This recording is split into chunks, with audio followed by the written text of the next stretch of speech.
Muy buenas tardes a todos. Buenas tardes, ¿Cómo están? Buenas tardes. Buenas tardes. buenas tardes a todos. Espero que todos estén bien. Bueno, en honor al tiempo queremos dar inicio a nuestro taller, a nuestra charla del día de la fecha, donde vamos a estar tocando el tema de estrategias metodológicas en la planificación didáctica para la incorporación de créditos académicos. Esta charla se da en un contexto de nuevas normativas que aparecieron el año pasado, normativas del CONES, donde todos tenemos que estar enterados, ya que nosotros los docentes vamos a ser los artífices del cumplimiento de estas normativas en la medida de lo posible. Pero antes de dar inicio a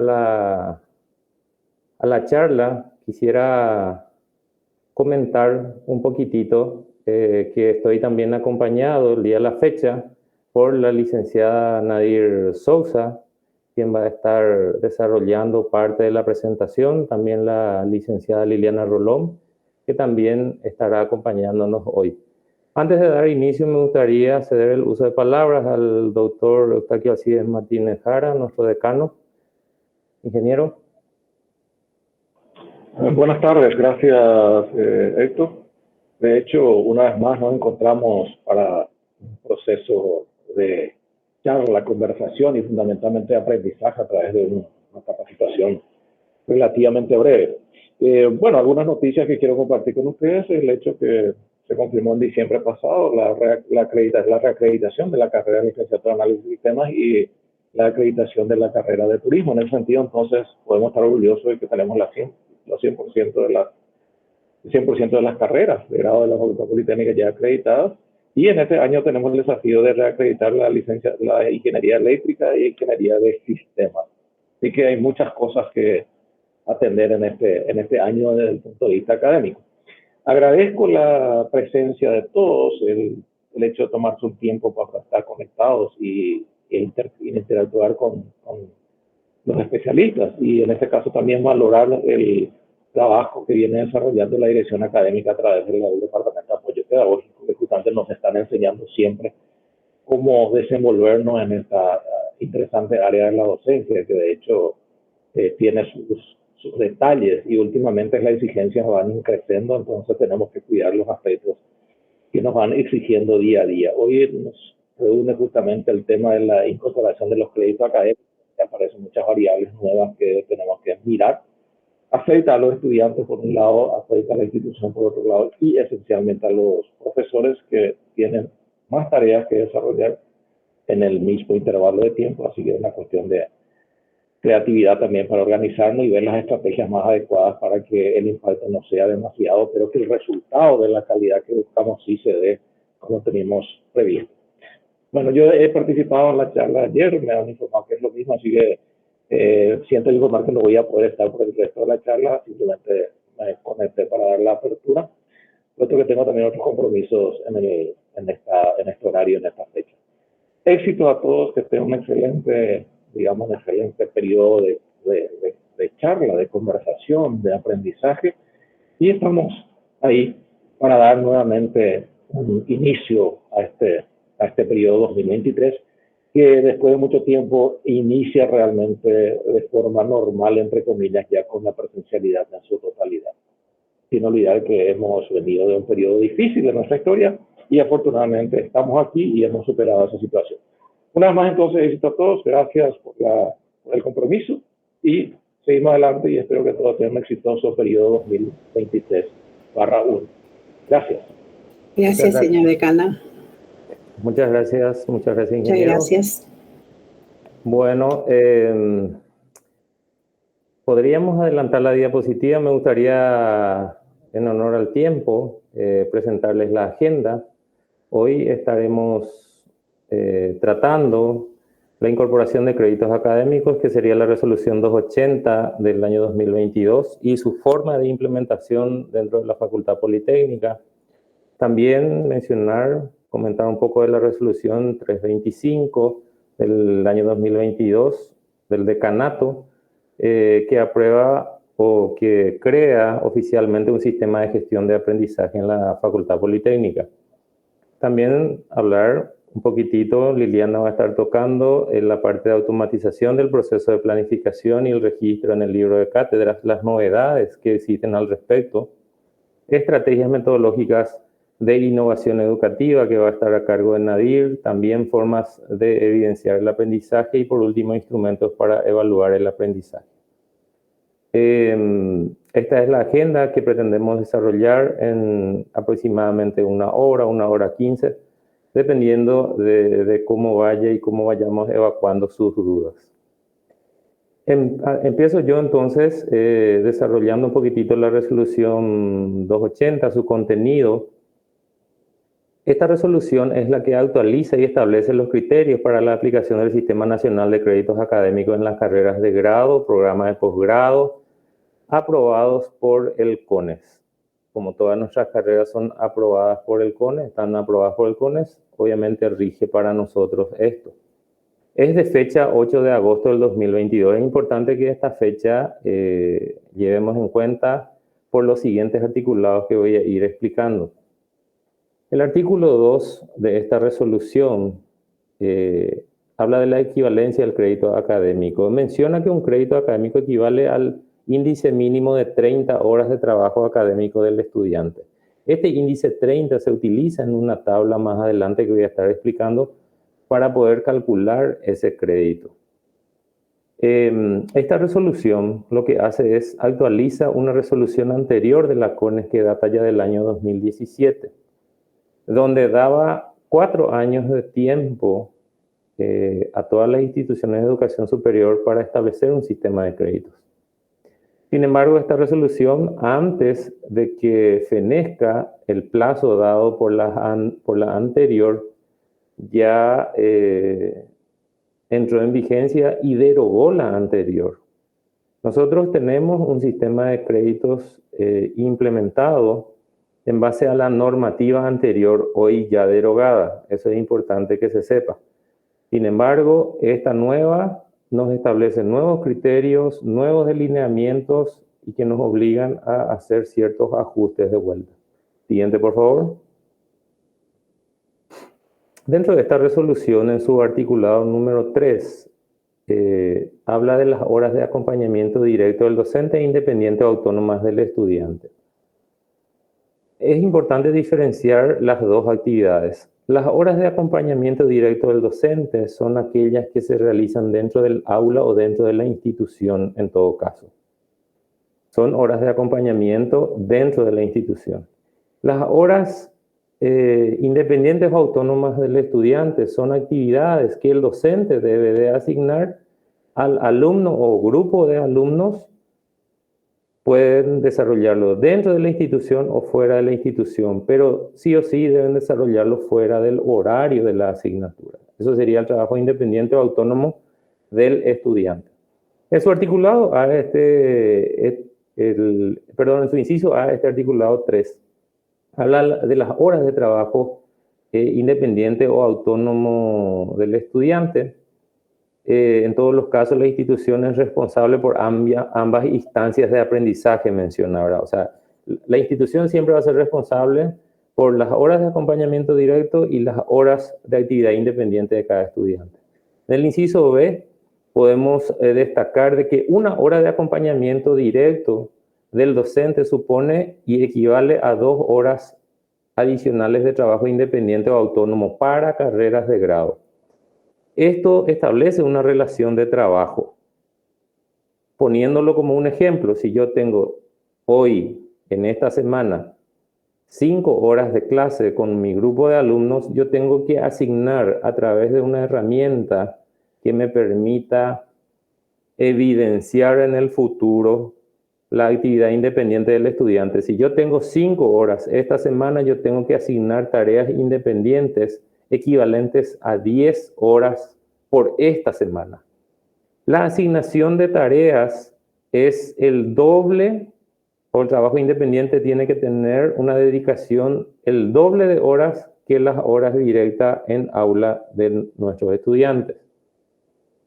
En el inciso D, se resalta que el docente deberá evidenciar las estrategias adoptadas para que los estudiantes efectivamente cumplan e implementen el sistema de trabajo académico autónomo y de créditos.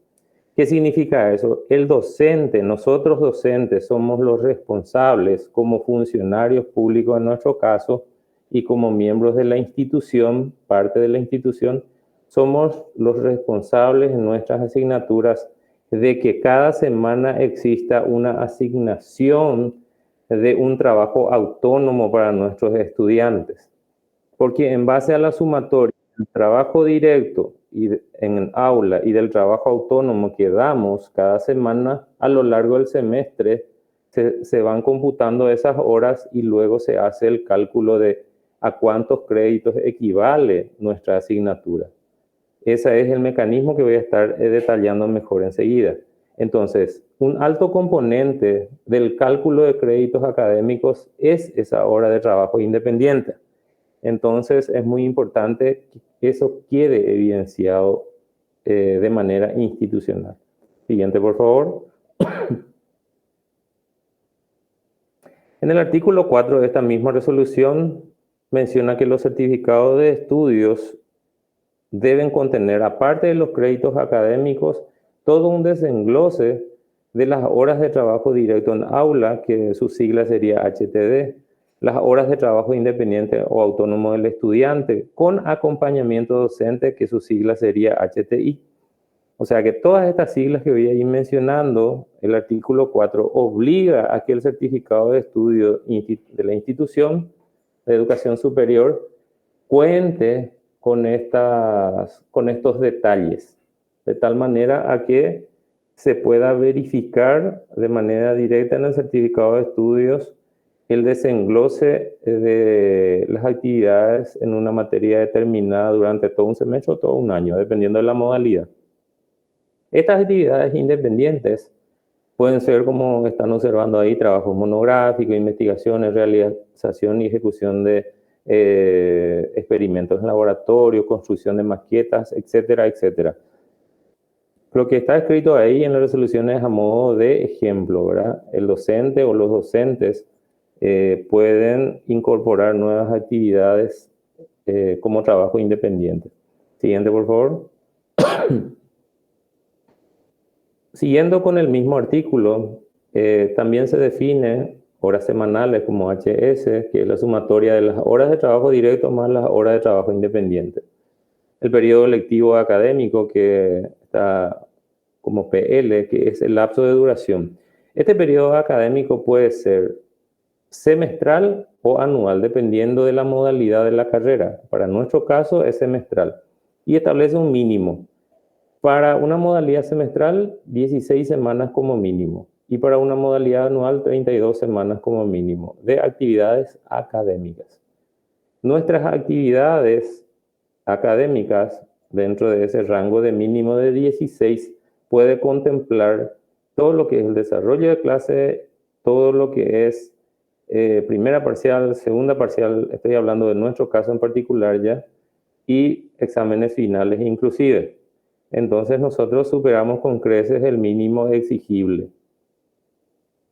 También en el inciso E se define el total de horas de trabajo directo en aula, el total de horas de trabajo académico independiente del estudiante, el total de horas académicas y CA sería el crédito académico, que sería la totalidad de la carga horaria durante ese periodo de tiempo de 6 meses o de un año dividido el índice 30, que estuvimos mencionando hace rato. Siguiente, por favor. Bueno, acá hay una tabla que forma parte de la propia resolución a modo de ejemplo.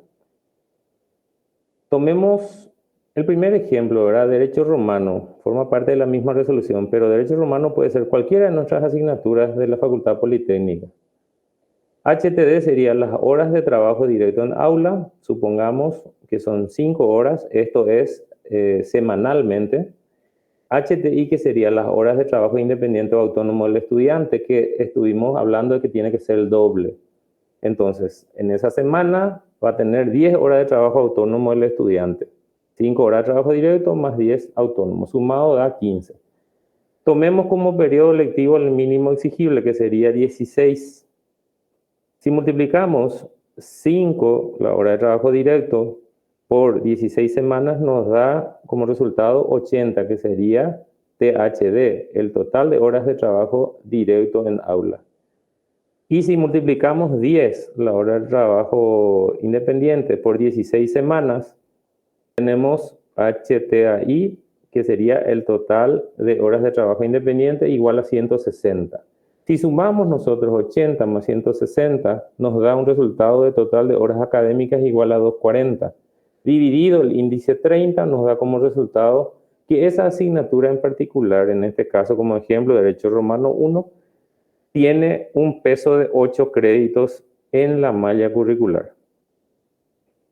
Este es el cálculo que la CONES obliga a las instituciones de educación superior a realizar y estos datos son los que tienen que obrar de alguna u otra manera dentro del certificado de estudios de la institución, según estuve leyendo. Si el resultado da un valor decimal superado 0,5, ¿verdad? Se redondea al número entero inmediato superior y si es menor, se redondea al número entero inmediato inferior. Y ahí muestra otros ejemplos para ambos casos, ¿verdad?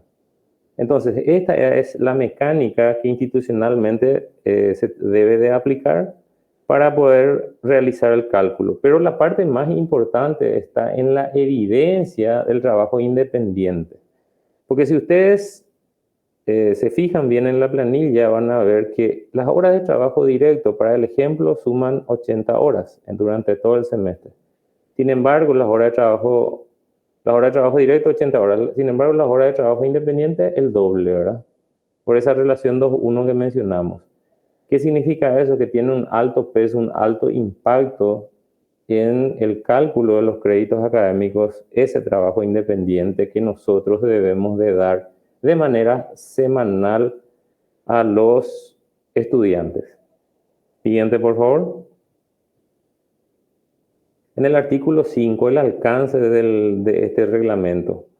Este reglamento tiene un alcance prácticamente general, ¿verdad? Para todas las carreras de grado, programas de posgrado, maestrías, doctorados, etc. A modo de comentario nada más, en las maestrías y en los doctorados la relación ya no es 2:1, sino que es 3:1. Por cada hora de aula directo, 3 horas de trabajo independiente. Pero las maestrías y los doctorados no tienen ese inconveniente porque son eminentemente actividades de investigación, donde esa cantidad de horas de trabajo independiente se cumple de sobra. El artículo 6, la obligatoriedad de los procesos y su implementación, dice que deberán establecer las instituciones los mecanismos e instrumentos que evidencien el desarrollo y su implementación efectivamente. Acá me quiero detener un poco, quiero anticiparme a algunas diapositivas. Estuve hablando de la resolución de decanato que aprueba un sistema de gestión del aprendizaje que lo denominamos SIGA. Oficialmente el Moodle es bautizado, por decirlo así, como un sistema de gestión de aprendizaje para la Facultad Politécnica. Es por eso que nosotros solicitamos, aprovechamos también este espacio para que vayamos haciendo la migración de manera paulatina, vayamos dejando el Classroom y, por favor, habilitemos el Moodle como herramienta institucional para el desarrollo del trabajo independiente o autónomo de los estudiantes, para levantar nuestros ejercitarios, nuestros videos, etcétera, etcétera, para poder tener una evidencia que no fenezca rápidamente. Entonces es por eso que nosotros les instamos, aprovechamos este espacio para instarles que por favor vayamos migrando ya este año al uso de Moodle. El año que viene ya no será permitido el uso de Classroom, solamente Moodle. Entonces ya me estoy anticipando a eso. Durante todo este año es un año, digamos, de transición que debemos de aprovecharlo. El artículo 7, plazo para realizar ajustes. Aquí es donde se complican un poco las cosas, ¿verdad? Las instituciones de educación superior dice que tendrán un plazo de 24 meses para realizar los ajustes a los proyectos académicos de las carreras de grado o programas de posgrado para el cumplimiento de esta resolución. Pasado dicho plazo, no se podrán registrar los títulos ante el Ministerio de Educación y Ciencias. Imagínense, el 8 de agosto del 2022, 8 de agosto del 2024 fenece el plazo.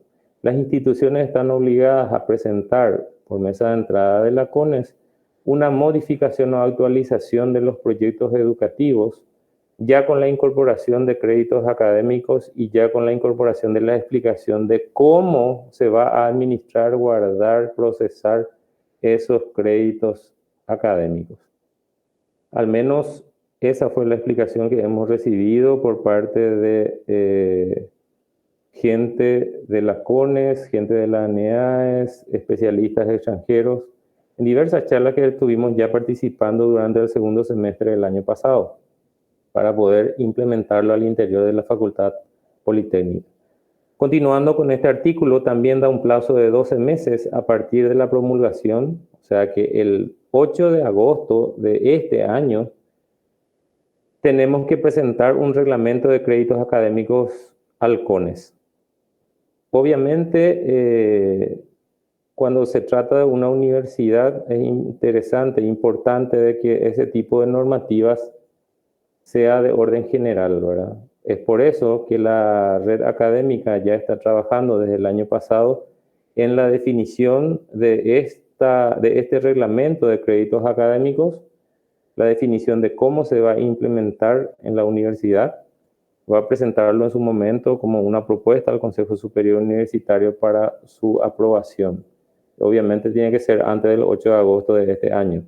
Y al mismo tiempo también cada facultad trabajar en la actualización del proyecto académico de cada carrera que tenga para presentarlo a la CONES antes del 8 de agosto del 2024. Siguiente, por favor. En relación a esta resolución, nosotros hemos delineado algunas acciones para este periodo, que son las siguientes. Cursos de capacitación para el uso de Moodle como sistema de gestión del aprendizaje en la Facultad Politécnica. Me anticipo en este punto, van a estar ustedes recibiendo una invitación. Estamos previendo la realización de un curso de capacitación en el uso de la última versión del Moodle para la semana del 13 al 17. Estarán recibiendo la invitación por correo. Como otra acción delineada para este periodo sería el trabajo conjunto de los docentes con apoyo pedagógico, taller por área de conocimientos en grupos focales, grupos minoritarios, ¿verdad? Cada docente con su área de conocimiento. Vamos a juntarnos en el aula 19. Nadir tiene preparada una planilla donde va a ir mostrándonos más o menos las fechas y también ustedes van a recibir esa invitación por correo electrónico. Es importante que participen de tal manera a que puedan ustedes ejecutar ya en ese taller una práctica de evaluación, una práctica de cómo deben de dar ustedes los ejercicios a los estudiantes, cómo deben de asignar alguna actividad, cómo lo van a evaluar, como ya dije, y cómo van a cuantificar cuántas horas puede llevarle al estudiante. O sea, todo ese tipo de preguntas. Por eso queremos que sea un taller con grupos reducidos por área de conocimiento para poder aprovecharlo mejor. Como siguiente línea de acción tenemos la supervisión de la secuencia pedagógico-didáctica por parte de Apoyo Pedagógico. Apoyo Pedagógico va a estar monitoreando todas las aulas en Moodle. Es importante por eso que ya vayamos migrando. Aquellos docentes que usan Classroom, por favor, soliciten al correo de academica@fpune.edu.pi la habilitación del Moodle para su asignatura y detallan el nombre, semestre y carrera de su asignatura. Como última línea de acción, es importante tener el control de las actividades autónomas desarrolladas por el estudiante en la plataforma Moodle. Es por eso que vamos a estar a través de nuestros profesores de medio tiempo ampliando el equipo de trabajo, fortaleciendo a los gestores, la cantidad de gestores. Nuestros mismos instructores del curso van a ser los que van a estar gestionando esa plataforma, entonces van a tener ustedes un trato más cercano con el instructor que les toque en el curso. Pero más detalle vamos a ir explicando más adelante. Siguiente, por favor. Bueno, por último, antes de ceder la palabra a Liliana, mostrarles, ¿verdad?, la resolución del decanato 325 del año pasado, por la cual se aprueba, esto ya lo hemos socializado también con ustedes, se aprueba el protocolo de utilización del sistema de gestión de aprendizaje SIGA de la FP-UNED. Este es el primer paso para poder gestionar y evidenciar el trabajo autónomo de nuestros estudiantes en el marco de los créditos académicos. Hasta aquí va mi presentación. Me gustaría evacuar todas las dudas relacionadas a lo que estuve exponiendo, si es que las hay. Queda abierto el micrófono para el que quiera realizar algún tipo de consulta. Profesor Roberto Demestri, adelante, por favor. Hola, ¿qué tal? Buenas tardes. Buenas tardes a todos. Profesor, entiendo de que acá usted nos está haciendo una presentación de lo que nosotros tenemos que tener como objetivo. Yo le consulto, ¿este semestre nosotros estaríamos llevando como veníamos llevando y tratar de prepararnos para el siguiente o para más adelante? ¿O tenemos ya que ir adaptando, incorporando esto? O sea, ¿cuál es la estrategia operativa para nosotros este semestre? Justamente por eso, profesor, llevando en cuenta los plazos. La red académica va a presentar a la CONES, al Consejo Superior y luego la Universidad de la CONES para el 8 de agosto de este año un reglamento de cómo se va a implementar en la UNE. A partir de la presentación de ese reglamento va a ser oficial internamente a la UNE ese protocolo, ¿ok? A partir del 8 de agosto de este año hasta el 8 de agosto del siguiente año, del año que viene, nosotros tenemos que tener plenamente implementado eso. Es por eso que yo estuve mencionando que lo ideal sería que dejemos de usar Classroom, vayamos a Moodle y vayamos ya desarrollando el contenido. Por ejemplo, usted tiene clase este periodo.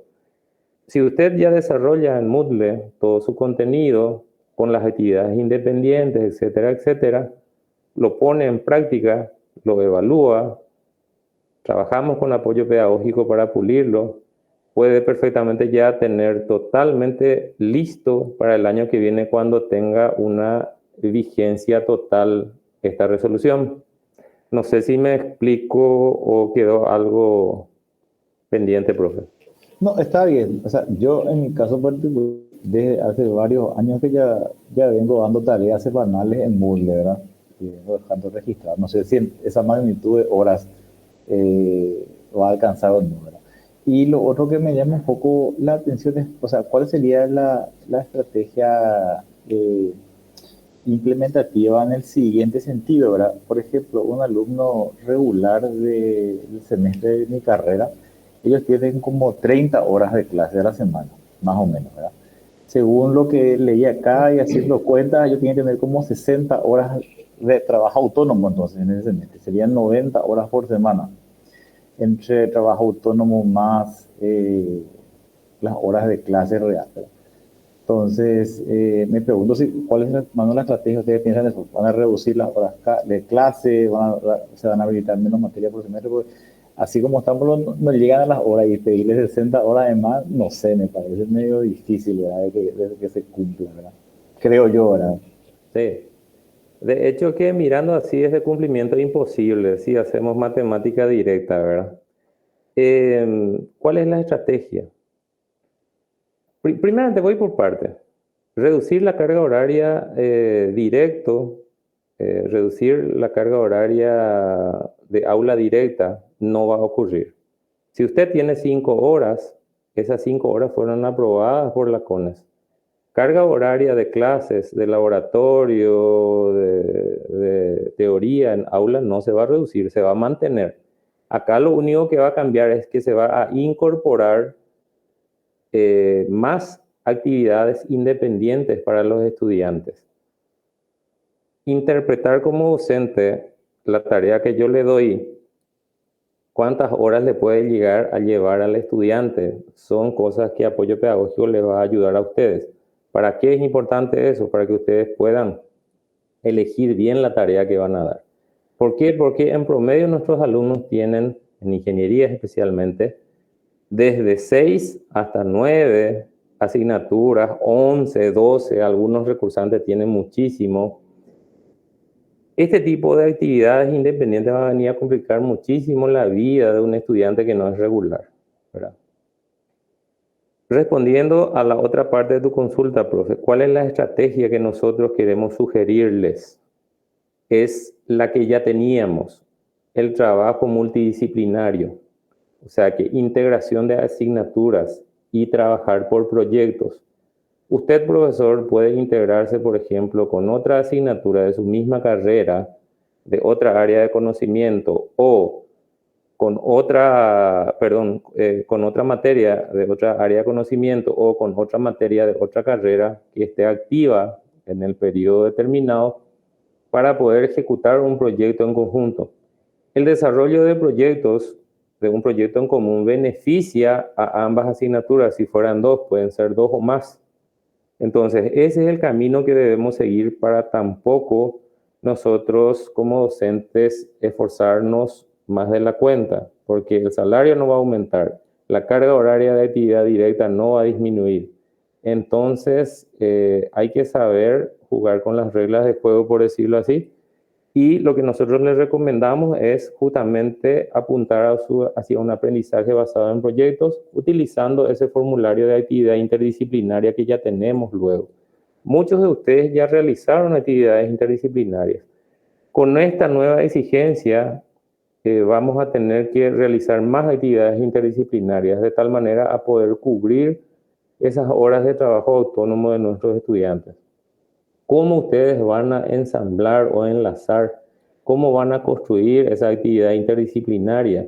En eso el taller de apoyo pedagógico les va a estar orientando. Es muy importante que cuando van a participar en ese taller, donde Nadir les va a estar mencionando las fechas, ustedes vengan ya con ideas claras de ese tipo de actividades compartidas que quieran realizar. Esa sería la temática, profesor, por la cual creemos nosotros desde la dirección académica podemos cubrir perfectamente las horas de trabajo autónomo.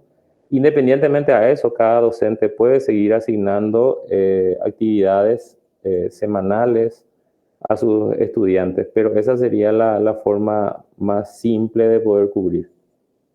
No sé si está claro, profe. Sí, vamos a estar atentos a las convocatorias y planificando.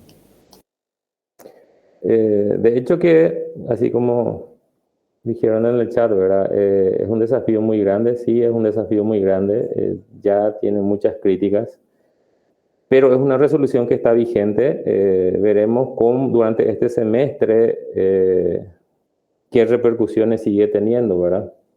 Les invito a que visiten la página de la CONES, hay un apartado de preguntas frecuentes sobre este tema.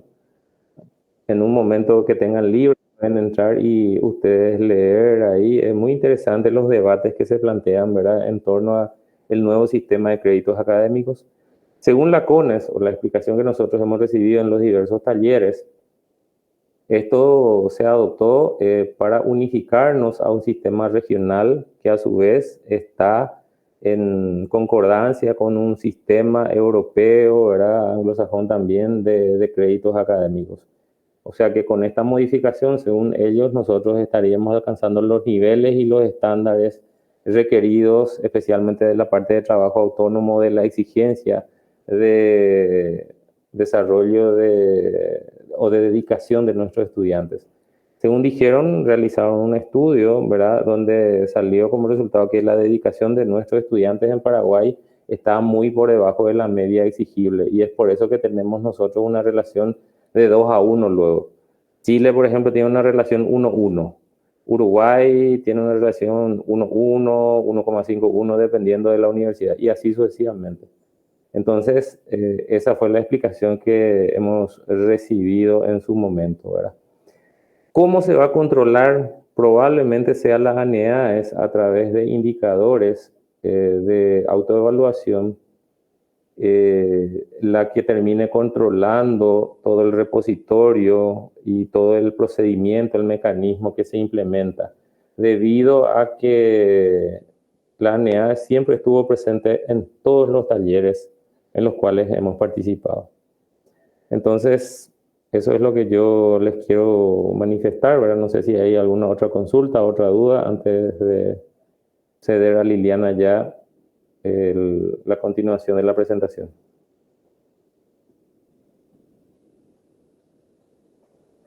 Bueno, Liliana, adelante, por favor. Ingeniero, buenas tardes para todos. Tenemos algunos ajustes en el formato de planificación y registro en el libro de cátedra vía web para el primer periodo 2023. Siguiente, Nilda.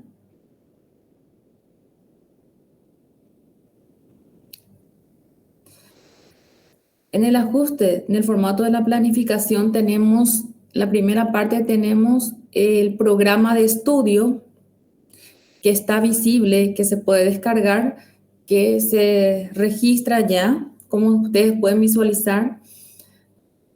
Tenemos también las competencias genéricas y específicas que se deben cargar de acuerdo al programa de estudio que está visible para ustedes. Y es importante recordar esta parte, que se deben seleccionar las competencias de acuerdo a la asignatura. Estas competencias guardan relación con el proyecto educativo aprobado por CONIS y se encuentra disponible en la página web. Siguiente, Nilda.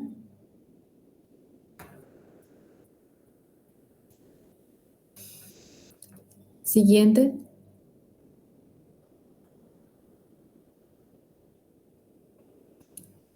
Siguiente, Nilda.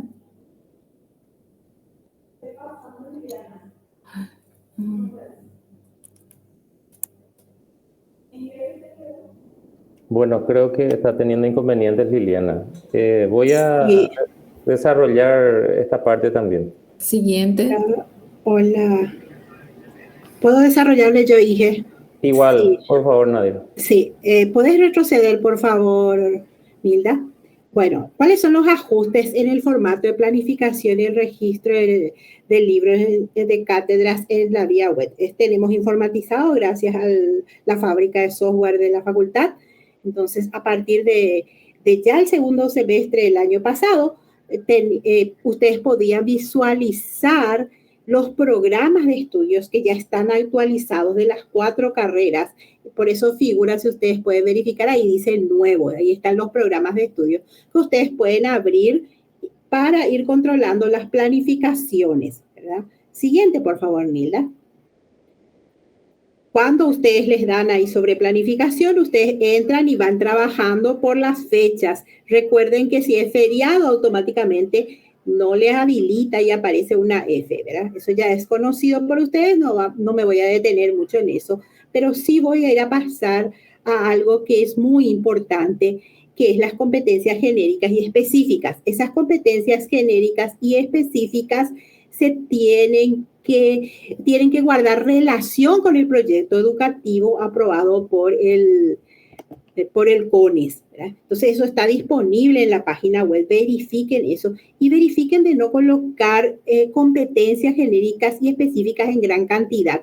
¿Por qué? Porque si colocamos mucho, 8 o 5, y no cumplimos, y tenemos un semestre es muy corto, no cumplimos, entonces nosotros vamos a tener problemas. Gracias a Dios no tenemos todavía un examen de salida, pero si hacemos un examen de salida y se verifica que una competencia no fue lograda, entonces eso iría en detrimento de la calidad educativa que nosotros estamos sosteniendo. Entonces, verificar bien, tomarse un poquito de tiempo y ver, ¿voy a poder lograr esta competencia genérica? con este tiempo y con estas actividades, voy a poder lograr esta competencia específica. Entonces, calcular eso y esas marcar, ¿verdad? Porque a veces nos entusiasmamos como docentes y escribimos 10 competencias genéricas, 10 competencias específicas, y ¿será que cumplimos esas competencias? Entonces, tener muy presente eso, por favor. Siguiente, Nilda, por favor. También elegir los valores acumulativos. ¿Qué opción? Recuerden que las opciones son la opción A cuando tiene trabajo práctico, la opción B que incluye el laboratorio y las parciales, y la opción C que es solamente laboratorio. Siguiente, por favor, Nilda. Lo nuevo ahora son las estrategias metodológicas. Antes teníamos 4 o 5 estrategias metodológicas. Hemos ampliado esas estrategias metodológicas. Y ustedes me van a decir, pero profe Nadir, ¿por qué? Pues ampliamos las estrategias metodológicas porque tenemos que tener un cúmulo de técnicas para poder cumplir con ese trabajo autónomo que ahora nos exige. Entonces, nuestras estrategias metodológicas podemos ir variando en cada clase y podemos ir variando en el trabajo autónomo. Entonces, ustedes van a ver nuevas estrategias. Por ejemplo, aprendizaje basado en problemas, aprendizaje orientado a proyectos. Ahí entran los proyectos interdisciplinarios, los proyectos áulicos, los proyectos cooperativos, ¿verdad? O colaborativos, las demostraciones y o simulaciones colocamos juntos ya para evitar un chorizo de 50 técnicas, porque hay muchísimas técnicas metodológicas o estrategias metodológicas, ¿verdad? El Flipped Classroom, que vamos a hablar después como una buena estrategia para los trabajos autónomos. Entonces, esa es la ampliación de estas estrategias metodológicas, es algo nuevo. Siguiente, Nila. También se amplió la parte de evaluación de la unidad. La parte de indicadores, vamos a seguir colocando los indicadores y ahora vamos a chequear nada más la parte de las técnicas y procedimientos de evaluación. ¿Por qué? Porque hay demás, como tenemos trabajo autónomo y esos trabajos autónomos deben ser evaluados como proceso, entonces es grande la cantidad de técnicas e instrumentos que podemos utilizar. Entonces consideramos apropiado reducir eso en 4 grupos y dentro de eso poner las técnicas de observación, las de interrogatorio, las de pruebas y técnicas de análisis de desempeño y o tareas. Esas técnicas se deberán marcar, las técnicas y procedimientos evaluativos, de acuerdo a los indicadores, y los indicadores recuerden que tienen que estar de acuerdo a las actividades que yo desarrollo. Yo desarrollo una actividad, por ejemplo, una exposición, entonces mi indicador es evalúa la exposición, ¿verdad? De acuerdo a los criterios, y mi técnica va a ser de observación, por ejemplo, ¿verdad? Entonces se debe marcar esas técnicas y procedimientos evaluativos, prueba objetiva, subjetiva, etcétera, etcétera, por cada unidad temática. Recuerda que eso se hace por cada clase o unidad temática. Siguiente, por favor, Nilda. Esas técnicas que tenemos que chequear son técnicas de observación, la exposición oral, registro de conductas individuales o grupales, las técnicas de desempeño y o tareas como la rúbrica que nosotros ya manejamos y vamos a volver a tratar hoy, la lista de cotejo, la resolución de ejercicios prácticos y problemas, los informes, los portafolios, bitácoras, cuadernos de los alumnos, por ejemplo, que en cálculo, en la mayoría, usa cuadernos, entonces, en matemática, álgebra, los cuadros sinópticos, mapas conceptuales, mapas mentales, monografías, eso entra todo en esa parte de técnica. Y el interrogatorio entra, por ejemplo, cuando nosotros, después de una clase, la siguiente clase, por ejemplo, la primera y la segunda clase, siguiente semana, le preguntamos al alumno en termodinámica qué es el calor, cómo se da el calor con los metales, etcétera, etcétera. Entonces, esa ya es una técnica, el interrogatorio, que normalmente nosotros damos para conocimiento o sustento de la clase que voy a desarrollar. Entonces, ahí ya marcamos eso. Y las pruebas, exámenes escritos, objetivos y subjetivos, dejamos para las pruebas parciales o otra prueba algún día que yo desee, en uno de esos transcursos de clase que yo deseo tomar. Recordar que todas las técnicas deben tener un instrumento y estos instrumentos deben responder a los indicadores que se elaboran de acuerdo a las actividades que yo he desarrollado. No puedo evaluar lo que yo no desarrollé o lo que el alumno no desarrolló. Recuerden que nosotros hasta el 80% como docentes estamos por reglamento obligados a desarrollar, y ese 20% lo tiene que desarrollar el alumno. Pero si el alumno lo desarrolló, lo podemos evaluar. Si no fue desarrollado por el alumno o por el docente, entonces no se puede evaluar. Siguiente, por favor. Otro de los ajustes es en el libro de cátedras. Desde el año pasado nosotros ya teníamos que grabar la clase, ¿verdad? Y después eso nos habilitaba para grabar la asistencia. Entonces eso lo vamos a hacer ahora también. Y lo que se creó es en esta parte donde dice debajo de donde están las clases realizadas por el profesor auxiliar y clases realizadas por el profesor y profesor auxiliar, se ha creado un nuevo cuadrito donde dice que se realizan clases de intensificación de contenidos. Recuerdan que antes lo poníamos eso en observación del docente, pues muchos docentes no colocan, y nosotros con autoevaluación, cuando revisamos los reportes, encontramos que muy pocos docentes hacen intensificación. Y recuerden que eso es uno de los indicadores que habla de la calidad. Y yo les pregunto a veces a los docentes, ¿y vos la siguiente clase le haces preguntas a tus alumnos sobre la clase anterior? Sí, hago, pero eso no se registra. Entonces, registren, por favor, aquí, marquen, ahí chequen como está ahí en el marcado. Y en ese espacio en blanco donde hacía observación del docente, en ese espacio se puede colocar el contenido que se ha intensificado, ya sea como interrogatorio, como pregunta oral, o ya sea como pregunta escrita, porque se puede dar también eso como un trabajo autónomo sobre la clase anterior, completar este cuestionario y después alzarlo al Moodle, y después ustedes ya dan el solucionario nada más, y el alumno está obligado a ver cuál es la pregunta, cuál es la solución y dónde se equivocó él. Entonces, esas son estrategias que el docente va creando y nosotros desde Apoyo Pedagógico estamos para ayudarles a realizar este tipo de trabajos, ¿verdad? Siguiente, por favor, Nilda. Bueno, hasta aquí tendría que hablar Liliana, entonces yo voy a seguir un poquito con lo que es trabajo autónomo del estudiante, que es lo que el sumum, eso decimos el caracú, ¿verdad? Entonces, de todo esto. Entonces, ¿qué es el trabajo autónomo del estudiante? Siguiente, por favor, Nilda. Definamos un poquito lo que es trabajo autónomo del estudiante. Es un sistema de tareas, ¿verdad? Docente y extradocente. ¿Por qué? Porque se hacen clases y fuera de las clases, ¿verdad? Que implica una necesaria proyección, orientación, ejecución y control. Es decir, que tiene que controlar al alumno, tiene que controlar el docente. Este conjunto de tareas deben relacionarse coherentemente por su contenido, por el orden lógico, por el aumento gradual de su complejidad y por su correspondencia con el perfil de egreso y las competencias requeridas para lograr el mismo. Es decir, el docente tiene que controlar el trabajo autónomo indirectamente. No es necesidad que nosotros estemos uno a uno controlando si hizo bien o mal, podemos dar solucionarios, pero sí se tiene que controlar. Recuerden que ya nuestros alumnos son adultos. Ellos también tienen que participar y se tienen que partícipes. Hicieron mal, bueno, revean dónde está mal, corrijan.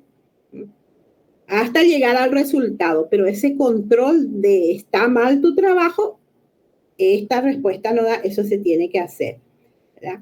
Siguiente, por favor, Nilda. ¿En qué consiste nuestra labor como docentes? Primero, tenemos que poseer una vocación comunicativa e interactiva, estar siempre en contacto con nuestros alumnos, invitarles a ellos a la interacción con un discurso claro y conciso, ser facilitadores del aprendizaje, ya no es que damos nomás. Por eso normalmente el aula magistral o esa exposición, como estoy yo haciendo ahora, se la hace 10, 15, 20 minutos nomás, después el resto ya va a ser tarea de ellos, para que lo hagan en clase y después lo pueden alzar en Moodle como trabajo autónomo, crear situaciones pedagógicas que simulen la vida real, problemas de la vida real que ellos se van a enfrentar el día de mañana, que fomenten la cooperación y la interacción. Por eso es que requiere que nosotros pensemos, razonemos y trabajemos en equipo. Informar a los estudiantes sobre sus roles, el rol del profesor, ¿verdad? Como yo siempre les digo a los docentes, ustedes están en el rol del profesor y es como si fueran el jefe y ellos como si fueran los empleados. O sea, ese rol, que el estudiante comprenda su propio papel, pero que él va aprendiendo también y asuma la responsabilidad de su aprendizaje. ¿Cuál es nuestra función específica? Escoger el material de estudio, decidir qué proceso, qué técnica, qué metodología de aprendizaje es la más efectiva para aprender eso y hacerle entender al alumno que por algo nosotros estamos eligiendo esta técnica y no esta otra, ¿verdad? Presentar un modelo de tema de estudio, del tema en estudio, ser una fuente de información y conocimiento, tomar nosotros las decisiones finales en disputa sobre lo que es correcto e incorrecto, porque se puede debatir ahí, ellos pueden surgir, pero nosotros siempre somos los dueños ahí de la cátedra y los dueños de la posición que hay que sostener. Después, evaluar y retroalimentar el desempeño de los estudiantes, controlar y recolectar la información sobre el desempeño de ellos, corregir los errores, recompensar el desempeño del estudiante de acuerdo a cómo lo haya cumplido, mantener la disciplina dentro del salón de clase, elaborar las normas de conductas en la clase, así, cuál es el horario de receso, pactar todas esas cosas. Los primeros días de clase ya se tienen que ir estableciendo de tal forma que la clase y la asignatura corra tranquilamente, ¿verdad? El alumno tiene que conocer, esto se tiene que hacer en este transcurso de tiempo, ¿verdad? Mostrarle el programa, ellos tienen que manejar el programa, ¿verdad? Entregar el material, recolectar las tareas, administrar los recursos tecnológicos en el salón de la clase y darles instrucciones para iniciar o finalizar las actividades en el aula, ¿verdad? Siguiente, por favor, Nilda. Es grande, es nuestro compromiso y más todavía con él. ¿Qué es lo que se quiere lograr con el trabajo autónomo del estudiante? Que el estudiante sea capaz de tomar la iniciativa, que sea saber configurar un plan de trabajo realista, que él sepa lo que tiene que hacer en cada asignatura, manejar fuentes de información y saber cómo contrastar esas fuentes, comprender informaciones y textos y poder resumirlos, el control de lectura, plantear y resolver problemas, anhelar conocer cosas nuevas y profundizar en ellas. Por eso es importante que la asignatura le desafíe a él para salirse de su zona de confort, transferir, extrapolar y aplicar conocimiento a situaciones nuevas, reflexionar y evaluar su propio trabajo. El aprendizaje autónomo requiere un compromiso y responsabilidad por parte de los estudiantes y nuevas estrategias por parte de nosotros los docentes, ¿verdad? Para que el aula sea dinámica e innovadora. El estudiante, al responder por su aprendizaje, se debe ponderar de la evaluación. Lo ideal es que él se autoevalúe y diga, sí, yo realmente no puedo, esta competencia yo no reúno. Por eso me aplacé. Yo tuve todas las armas y como decimos vulgarmente, no me da el cuero, voy a tener que recursar, no me queda otra, ¿verdad? O sí, estoy en condiciones, he aprendido realmente. Y reconocer las sugerencias de sus compañeros para mejorar su aprendizaje. Siguiente, por favor, Nilda. ¿Cuáles son las técnicas o metodologías que podemos utilizar para lograr este trabajo autónomo? Para aprendizajes individuales de enseñanza que se presta cuando hay pocos alumnos, 5, 6, es la búsqueda de organización de la información a través de buscadores, un contrato de aprendizaje, es decir, establecer las reglas de la asignatura desde un principio, el estudio de la asignatura, presentaciones, artículos, blogs o microaprendizajes que vamos a ver dentro de unos momentos. Expositivas y participación en cuando los grupos son grandes, la clase magistral, exposiciones online, exposiciones de videos, preguntas de grupo tipo foro, online, trabajar en Google Drive, simposios o mesas redondas, tutorías online, herramientas en la plataforma, como estábamos hablando, mensajería, chat, video, conferencia, y un montón de estrategias. Y las otras son el trabajo colaborativo, lluvia de ideas, y dentro de lluvia de ideas pueden entrar mapas mentales, mapas conceptuales, simulaciones, estudio de casos, aprendizaje basado en problemas que vamos a ver dentro de un rato, investigaciones, debates, trabajos grupales, aprendizaje basado en proyectos, el flipped classroom o aula invertida que también vamos a hablar y el aprendizaje colaborativo. Siguiente, por favor, Nilda. Veamos un poco qué es el flipped classroom.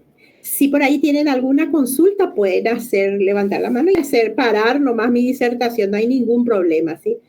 Yo por ceñirme al tiempo me estoy avanzando tal vez demasiado, entonces me cortan nomás, sin problema, ¿verdad? ¿Qué es el Flipped Classroom o aula invertida? Ya lo hemos estado trabajando nosotros durante la pandemia. Es un modelo pedagógico en que los elementos tradicionales de la lección impartida por el profesor se invierten. Es decir, primero se dan los materiales educativos primarios que son estudiados por los alumnos antes de venir a la clase y luego se trabaja en el aula. Ese método lo llamamos los pedagogos método inductivo. ¿Cuál es el objetivo? Optimizar el tiempo de clase, porque esas 5 horas no nos son suficientes para dar la teoría y la práctica. Entonces, ya el alumno tiene que ir a una clase antes aprendiendo, se le da como una tarea de trabajo autónomo el estudiar la teoría y venirse con la teoría sabida. Entonces, eso va a provocar que el alumno estudie los temas en su propio ritmo. Ahí se puede hacer a través de otras técnicas como el video, texto u otros materiales antes de la clase y durante la clase se comparte la información de manera colaborativa y se aplica lo aprendido en situaciones concretas, ya sea debates, proyectos, problemas o ejercicios. El docente resuelve las dudas y atiende las necesidades particulares de los alumnos. En el caso de matemáticas, por ejemplo, en el caso de cálculo, eso se puede dar, le da la teoría, ya le da unos ejercicios, ¿verdad? Y ya en la siguiente clase el docente pone otro ejercicio ahí y el alumno ya tiene que ser capaz de resolver y si no puede resolver ahí aclara las dudas. Porque normalmente nosotros hacemos el método deductivo, que es nosotros explicamos un problema o un ejercicio y después le damos al alumno que lo resuelva. Entonces el Flipped Classroom es al revés. Darle al alumno que estudie la teoría, darle los ejercicios y venir después en clase. Vamos a hacer ¿cuándo pudieron hacer ¿Por qué? Por esto, por esto y por esto. Entonces, ahí el trabajo autónomo entraría en asignaturas como, que les dije, cálculo, matemática, trigonometría. Para eso se presta muchísimo. En todas las asignaturas se presta, ¿verdad? Toda vez que el docente sepa cómo trabajar. Y para eso estamos nosotros, apoyo pedagógico, para ayudarles en ese tipo de técnicas, ir buscando de acuerdo a la asignatura, ¿verdad? Siguiente, por favor, Nilda. Es una buena estrategia metodológica.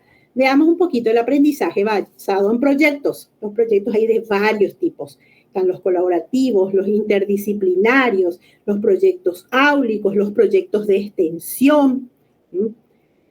Entonces, el aprendizaje basado en proyectos, que es lo que permite adquirir conocimientos y competencias claves a través de la elaboración de esos proyectos como respuestas a problemas de la vida real. Desarrolla las competencias claves de los contenidos del currículum. Parte de un problema que se da a través de actividades guiadas y desarrolla el pensamiento crítico, la comunicación y la colaboración para resolver un problema. ¿Qué ventajas trae el aprendizaje basado en proyectos? Motiva a los alumnos a aprender, aprende con el docente, se despierta la curiosidad, desarrolla la autoestima, puesto que él se siente capaz de hacer incluso un proyecto. En física el año pasado para el ST empezaron a hacer robots, por ejemplo, los alumnos del tercer semestre y segundo semestre, entonces ellos se sintieron, ay, ¿qué profesora puedo hacer? ¿Verdad? Aumenta su espíritu autocrítico, porque ellos evalúan su propio trabajo, ay, me salió mal, tendré que mejorar. Refuerza sus capacidades sociales, por ejemplo, algunos no son capaces de hablar en público, entonces al trabajar o hablar en equipo son muy introvertidos, entonces con estos proyectos él tiene que manejarse con grupos más grandes, entonces las habilidades sociales se ven mejoradas, facilita su conocimiento informacional porque la parte teórica la tiene que manejar para poder resolver ese problema, promueve la creatividad y atiende a la diversidad, ¿verdad? Entonces, para presentarse, al promover la creatividad, ¿de qué manera? Porque lo presenta a través de videos, maquetas, etcétera, ¿verdad? Siguiente, por favor, Nilda. Aprendizaje basado en problemas. Es la metodología de enseñanza que involucra a los alumnos de modo activo en el aprendizaje, conocimiento y habilidades a través del planteamiento de un problema o situación compleja. ¿Cuál es el esquema básico? La definición del problema, parte del docente o puede ser del alumno. En grupos de trabajo se aborda ese problema y se ve cómo solucionar. Para la solución correcta, integrar los conocimientos básicos de la asignatura. Por eso que yo tengo que pensar como docente una pregunta o problema disparador que englobe la mayoría de los contenidos de la asignatura. Por ejemplo, ¿cómo se llevaría la contabilidad de una empresa en administración o en contabilidad? Entonces, de ahí partamos. Siguiente, Nilda. ¿Cómo se trabaja el aprendizaje basado en problemas? El profesor presenta en una clase expositiva los temas vinculados a los problemas y monitorea el desarrollo, y los estudiantes trabajan en grupos colaborativos las actividades para diseñar con el profesor cómo lo van a solucionar, ¿verdad? Y después, a partir de que avanza el proceso, establecen las relaciones entre los aprendidos y cómo lo llevan a la práctica. Y eso, cómo lo lleva a la práctica, se trabaja fuera de las sesiones. Por eso es un aprendizaje autónomo. El profesor aclara dudas en todo el trayecto y monitorea el progreso de los estudiantes, ¿verdad? Y se concluye con una presentación o propuesta de la solución o escenario. Siguiente, Nilda. Aquí les daría un ejemplo de una sesión, por ejemplo, la redundancia, en seguridad e higiene, la evacuación. Un problema es en una facultad, en el aula magna, ha sufrido un incendio y el plan de evacuación ha sido un desastre. Las puertas de emergencia se quedaron bloqueadas porque la gente se empujaba, los alumnos inspiraron mucho humo, entonces se empieza a plantear cómo reelaborar el plan de evacuación para evitar que esto vuelva a ocurrir, ¿verdad? Entonces, lo que se pregunta, ¿en qué se falló? Se hace un diagnóstico, se van buscando las posibles soluciones y los alumnos empiezan a investigar la teoría de la parte de seguridad e higiene, cómo se va a hacer, se pone en contacto con los bomberos, se les explica, etc. Ese es un ejemplo de cómo se puede aplicar el aprendizaje basado en problemas. Siguiente, Nilda. En otra asignatura, matemáticas, por ejemplo, calcular las alturas. Una vez que se enseñan las clásicas y pesadas fórmulas trigonométricas, se puede proponer ir a calcular la altura de los edificios, por ejemplo, y se separan dos grupos y cada uno de ellos debe medir la sombra de los edificios y el grado de inclinación. A partir de esta información se puede calcular las alturas. Entonces, eso se relaciona, por ejemplo, con el teorema de Pitágoras, la inclinación, la distancia. Yo sé que ustedes los ingenieros son genios en esto. Yo así, pequeños tics nada más les doy y eso después en el taller vamos a ir trabajando y ustedes van a venirse ya, solamente para tener unas ideas y venir ustedes, yo quiero hacer, profesora, proyecto interdisciplinario, aprendizaje basado en problemas, para poder aprender, que el alumno cada vez aprenda más. En física, un matamoscas. ¿Por qué intentar matar una mosca con la mano es menos efectivo que el hacerlo con una matamosca? Se puede plantear esta pregunta para introducir el concepto de aerodinámica, ¿verdad? Y tratar de explicar eso a los alumnos en forma práctica y elaborar ellos, o sea, buscar nosotros una estrategia para que el alumno aprenda ese contenido que nosotros tenemos ahí, lo aprenda él mismo y nosotros seamos simples observadores y guías de su aprendizaje. Siguiente, por favor, Nilda. ¿Cuál es el microaprendizaje o qué es el microaprendizaje? Nosotros ya lo hemos estado haciendo durante la pandemia. Es la metodología que consiste en ofrecerle a sus estudiantes el contenido dividido en pequeñas lecciones. Esta metodología dirige la formación para cubrir una necesidad específica de los estudiantes en lecciones breves. Es tipo el TikTok que solemos ver y que ven los alumnos, en el cual en un minuto, 2 minutos, 3 minutos nos muestra algo. Porque esto llama la atención del alumno, ¿verdad? Despierta su interés. Entonces, a partir de eso, nosotros le damos preguntas disparadoras o otros aprendizajes y eso va a hacer que despierte el interés y el aprendizaje es contextualizado y sirve para dar respuesta a un conocimiento casi inmediato, ¿verdad? Entonces, nosotros, como les dije, durante la pandemia ya hemos trabajado el microaprendizaje. Siguiente, por favor. El aprendizaje colaborativo o cooperativo, de las dos formas se puede hacer, es la metodología que los maestros usan para agrupar a los estudiantes y así impactar al aprendizaje de una manera positiva. El objetivo final es común y lo que se busca es que se trabaje en equipo. Entonces se presenta un plan de trabajo, se investiga en la biblioteca el trabajo, se forma un documento, un dossier de ese trabajo, se presenta un producto y eso se expone finalmente. Es lo que nosotros llamamos trabajo grupal, en el cual se expone un determinado tema. Ese es un trabajo cooperativo y colaborativo, en el cual con indicadores se ve que cada componente de ese equipo realmente realice un trabajo. Esa es la importancia del aprendizaje cooperativo o colaborativo. Entonces, cada uno cumple una función dentro del equipo. Siguiente, por favor. Antes de pasar a los instrumentos para evaluar el aprendizaje, también quisiera mencionar algo que es muy importante en las ingenierías, que son sobre todo en la ingeniería eléctrica, que son las visitas técnicas, también en ingeniería de sistemas. Las visitas técnicas son las visitas que se hacen a los lugares de trabajo donde el alumno puede corroborar in situ, ¿verdad?, lo que sucede y fortalecer las competencias. Esas visitas técnicas son muy importantes que los realicen ustedes en cada periodo con los alumnos. ¿Por qué? Porque ahí fuera de la clase, en el lugar de trabajo, ellos van a observar. Estábamos hablando justamente con el ingeniero hoy, por ejemplo, en Tabacalera del Este se puede ir a ver todo lo que es un sistema de automatización, cómo funciona, cómo se realiza. Entonces, eso es muy importante para el alumno y es hora autónoma que él va a realizar después un informe de esa visita técnica. Eso es otra cantidad de horas autónomas de realización de ese informe. Aparte que se va a ver la visita técnica, que puede ser en horas de clase o puede ser en horas tal vez que no sea de clase. Entonces, al no ser en horas de clase, automáticamente ya es hora autónoma, ¿verdad? Entonces, si después le damos que él, de acuerdo a eso que observó, realice otro experimento o realice una maqueta o realice, entonces eso ya es trabajo autónomo extra.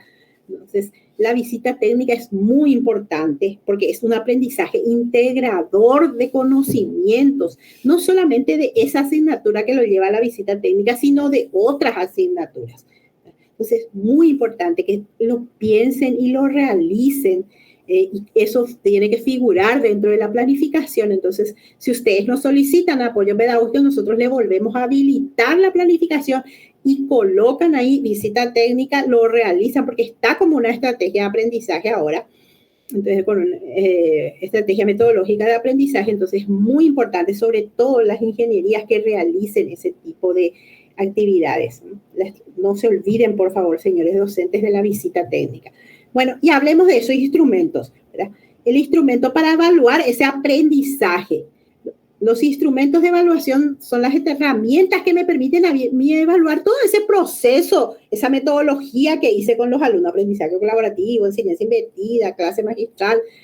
¿Cómo lo voy a evaluar para saber si mi alumno adquirió la capacidad y si tiene la competencia? Pues una de ellas es la rúbrica de evaluación, que ya la venimos conociendo, vamos a ver otra vez hoy, pero ya la vamos a ver así de pasadita nomás. La lista de cotejo, la guía de observación, el cuaderno de clase, los exámenes, los mapas conceptuales, los trabajos monográficos y pequeñas investigaciones, las grabaciones de audio, de video para las clases que sean, pero los exámenes que sean orales, por ejemplo, las clases orales, vamos a suponer una exposición que se graba. Entonces el alumno se vuelve a escuchar ahí.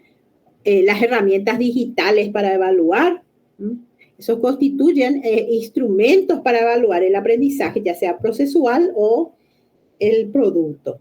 Siguiente, por favor, Nilda. Aquí tenemos un ejemplo de rúbrica. No olvidemos que la rúbrica, ¿para qué se utiliza? Para medir la calidad del aprendizaje. La lista de cotejo se utiliza para medir la presencia o la ausencia de esa capacidad. Sin embargo, la rúbrica nos permite evaluar calidad del aprendizaje. Y en la plataforma Moodle, por ejemplo, viene la rúbrica para que se pueda construir. Entonces, eso ya es una herramienta muy útil. Nosotros nada más que vamos a ir incluyendo los criterios técnicos de qué es los indicadores, cuáles son los indicadores que yo quiero lograr con los alumnos, y los puedo ir dividiendo desde excelente, bueno, suficiente, tal vez no insuficiente. Lo colocamos necesita mejorar para no decirle que está. Y de todos modos el valor va a seguir siendo el mismo. Y le doy un puntaje. Eso nosotros ya lo conocemos, ya lo manejamos hace 3, 4 semestre que venimos trabajando con rúbrica, pero si alguno de ustedes tiene dudas de cómo construir una rúbrica, se acerca a nosotros y gustosos les ayudamos a construir su propia rúbrica. Yo les puedo asegurar que después 2, 3 docentes que ya fueron, ahora ya se manejan y ya nos mandan y dicen: profesora, revisamos un poco esta rúbrica, y ya está, se pule eso. Siguiente, por favor. La guía de observación. Aquí tenemos, por ejemplo, una guía de observación, es la que se utiliza para mirar el desempeño del alumno. Por ejemplo, una exposición. Entonces, aquí tenemos una guía de observación en donde cumple, sí, no, y se colocan los indicadores Por favor, Nilda, si retrocedes. Los indicadores como puntualidad, esquema de la diapositiva, la portada, voy colocando de acuerdo a lo que yo quiero. Compañeros docentes, esto lo podemos buscar en la web. Buscamos qué es lo que yo quiero para medir, por ejemplo, trabajos en cálculo, para medir trabajos en subestaciones, y ya me va a aparecer un formato. O se presentan junto a nosotros o nos piden, nos envían y nosotros les corregimos. Nos envían los correos de apoyo y nosotros les damos las sugerencias, les corregimos. Siguiente, por favor, Nilda. Bueno, con esto yo termino esa parte de la disertación y les quisiera invitar, están cordialmente invitados al taller por área de conocimientos que se va a realizar en fecha del 13 al 17 de febrero para las ingenierías, ingeniería de sistemas e ingeniería eléctrica, en la mañana de 10:30 a 12 horas. ¿Por qué? Porque entonces da tiempo al docente de que desarrolle su clase hasta las 10:30 y después les puede dar tarea a los alumnos y ellos se quedan trabajando con esa tarea y las alza después a la plataforma Moodle. Ahí ya está el trabajo autónomo, ¿verdad? De 10:30 a 12 en el turno mañana, de 15:30 a 17 en el turno tarde, el mismo sistema, ¿verdad? Para la gente que está a la tarde. Los lunes serían los de ciencias matemáticas y físicas para ingeniería de sistemas y ciencias básicas para ingeniería eléctrica. Los martes para los énfasis, los miércoles para teoría de la computación en ingeniería de sistemas y tecnología básica en ingeniería eléctrica. Los jueves para tecnología aplicada, que se dan en las mismas carreras, tanto ingeniería de sistemas como ingeniería eléctrica, y los viernes para complementarias, ingeniería de sistemas e ingeniería eléctrica. Entonces, ¿qué trataríamos en este taller? La elaboración de proyectos interdisciplinarios, pero vamos a trabajar, gente, ya no vamos a hacer nosotros exposiciones, directamente se va a trabajar, ya vengan ustedes con las ideas. Los informes de visitas técnicas, cómo redactar, las guías didácticas, cómo hacer para que figuren los indicadores y el trabajo autónomo, y la elaboración de indicadores para evaluar las actividades, ¿verdad? Eso todo va a tener también una certificación, así como la jornada de hoy. Y bueno, con eso yo me despido. No sé si hay alguna pregunta. Muchísimas gracias por la atención, por la escucha. Y me atrasé un poquito, pero considero que es muy importante esto. Con las debidas disculpas. Muchas gracias, Nadir. Abrimos un espacio de preguntas y respuestas nuevamente. Antes quisiera leer algunas consultas que realizaban por el chat. Sí. Consultaron cuál era el correo para solicitar la habilitación del Moodle para sus asignaturas. Justamente respondí ahí por el chat, que es el correo académica@fpune.edu.pi, detallando la carrera, materia, semestre y sección. Ustedes van a estar recibiendo una contraseña temporal en ese correo al cual escribieron y van a poder acceder a través de eso con su número de cédula. Entran, cambian su contraseña y ya está. A partir de ahí es crear todo el contenido dentro del Moodle, pero para eso también vamos a tener un curso de capacitación del 13 al 17, coincidentemente, pero con la semana que Nadir estuvo mencionando, pero este curso de capacitación va a ser virtual. A ver, también otra consulta de la profesora Liliana Torales, si es posible ampliar la fecha de presentación del planeamiento por lo menos una semana más, dice. Lastimosamente no, profe, no podemos ampliar, pero no podemos ampliar por la siguiente razón, porque forma parte de los plazos definidos en el calendario académico por el Consejo Directivo. No obstante, ¿qué ustedes pueden hacer como docentes? Yo entiendo que con estos cambios inclusive hay que pensar mejor para poder planificar bien las actividades que ustedes van a estar desarrollando, porque todo eso tiene que figurar en el planeamiento. ¿Qué es lo que les recomendamos nosotros que hagan? Completen la primera parte nada más del desarrollo de clases para esta semana, para la semana que viene, para 2 o 3 clases. El resto completen con un punto, porque es un carácter, entonces el sistema reconoce ese carácter y cierren de esa manera su planeamiento. Después, ustedes van a, una vez fenecido el plazo, van a solicitar a su coordinación o apoyo pedagógico que les vuelva a habilitar su planeamiento. ¿Para qué?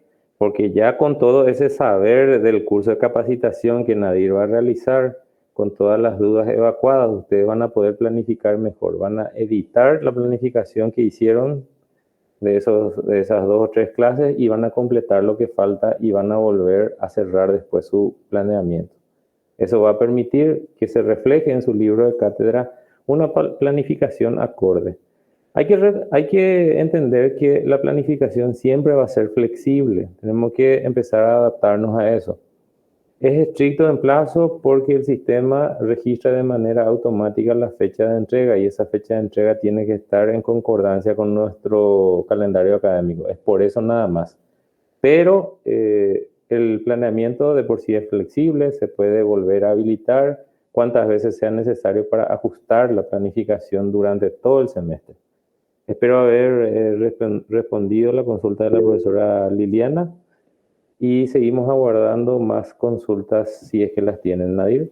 Sí, yo quería reiterar nada más que es como usted lo dijo, se les puede poner puntitos, cerrar y después volver a habilitar para que completen, pero por favor completen, porque después nosotros hemos encontrado planificaciones y hemos tenido que llamar, profe, usted todavía no completó su planificación y ya está por terminar, está desarrollando clases sin dar planificación, ¿verdad? Entonces, evitar ese tipo de cosas. Completen después, no se olviden. Eso nada más quería recordarle, ingeniero.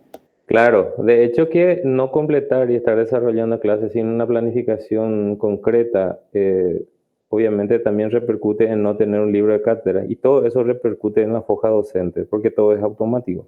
Entonces, lo que yo estoy manifestando es a simple efecto de poder permitirle a ustedes ganar tiempo, ¿verdad? Porque más que uno ya lo hace y varios lo están haciendo. ¿Alguna consulta más?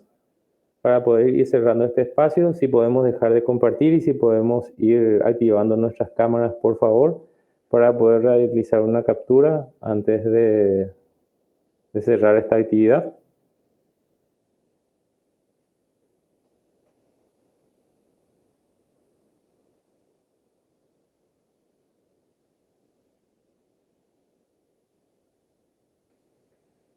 Muchísimas gracias, Nilda. Creo que ya tenemos las capturas, ¿verdad? Muchísimas gracias a todos por su tiempo. Nos hemos excedido un poquitito más de 1 hora.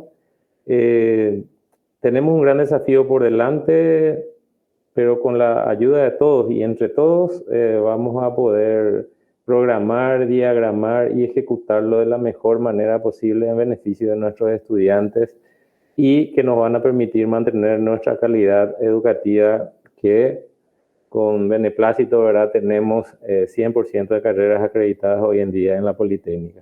De mi parte, muchas gracias por la atención, que tengan un descanso reparador y nos vemos por los pasillos de la facultad. Buenas noches.